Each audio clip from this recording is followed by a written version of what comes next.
Paul Armson, it's a pleasure to talk to you again. You've just, of course, come off the back of Back to Why in Birmingham. Very successful event. I was there myself. For people who don't know about Back to Why, what is it? Okay, well, Back to Why is the Lifestyle Financial Planning Conference.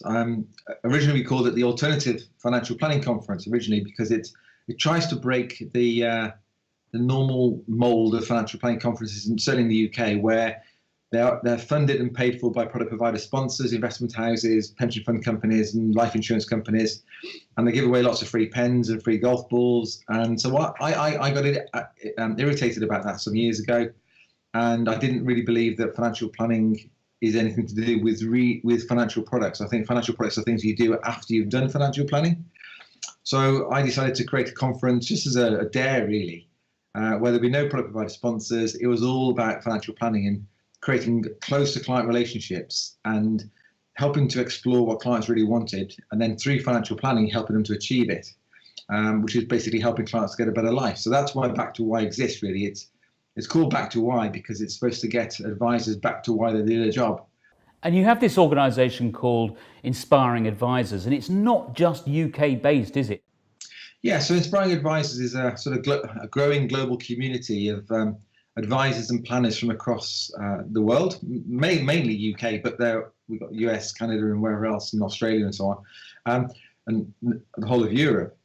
Inspiring Advisors then is for advisors who realise that there's a need to change, to start moving the value away from the investment piece, which is being commoditised, towards the things that really matter, which is exploring with clients what they're trying to achieve, and then again helping them to achieve it through financial planning. So I teach advisors through my training program how to do this well, ideally where every client they take on and keep going forward is profitable, ideally very profitable, because you deliver fantastic client outcomes, and the investment piece then becomes the engine, quite simply, to drive the financial plan rather than being the focus.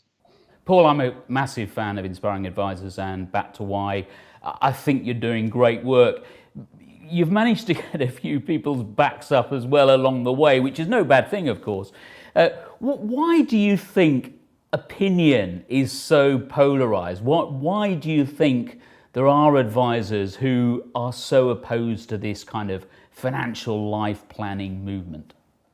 I don't know. I think some advisors are possibly a little bit insecure into the fact that the idea of having a conversation with the client that's a little bit deeper than have your investments done, have they gone up or gone down, and do we need to change anything? That's a fairly shallow form of relationship with the client. So therefore, to be in a situation where you've got to ask deeper questions of a client to find out what it is they're really trying to achieve and to understand the client's story, not every advisor wants to do that because I think they could be afraid of where that might lead.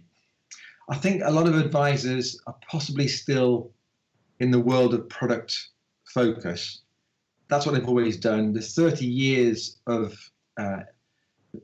brainwashing, I would guess, that I call it brainwashing, where the financial industry, financial product providers, investment houses, pension fund companies, they're the industry, and it's in their interest to keep advisors focused on financial products and therefore distributing financial products, because that's how the industry makes its money.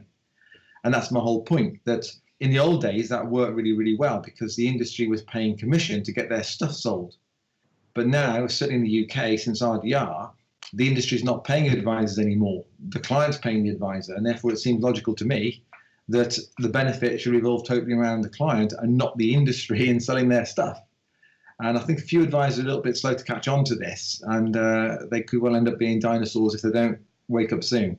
So, Paul, tell us, what are you going to be talking about at Inside ETFs Europe? I'll be talking then about how to move the focus away from the investments, where the investments and the financial product piece just become, if you like, tools in the bag to get the job done. So the financial product, the financial investment piece, keep that simple, keep it low cost, keep it as efficient as possible, and then let that then just drive the financial plan. Good to talk to you as ever, Paul. Thanks for your time. Several reasons why you want to attend Inside ETFs Europe. First and foremost is education, right? It's important that advisors stay educated on what's going on within the industry. It allows them to make sure that their clients are better invested and reach those end goals that we all know is so important for clients. The second reason is to connect and network with the industry. It's always nice to be around like-minded people, hear what they're doing, how they're running portfolios, as well as hear what the industry itself is doing, hearing from ETF providers, index providers, what they're working on, what's the next iteration that's coming out, what's the latest technology within the space. We address all of those things at Inside ETFs Europe.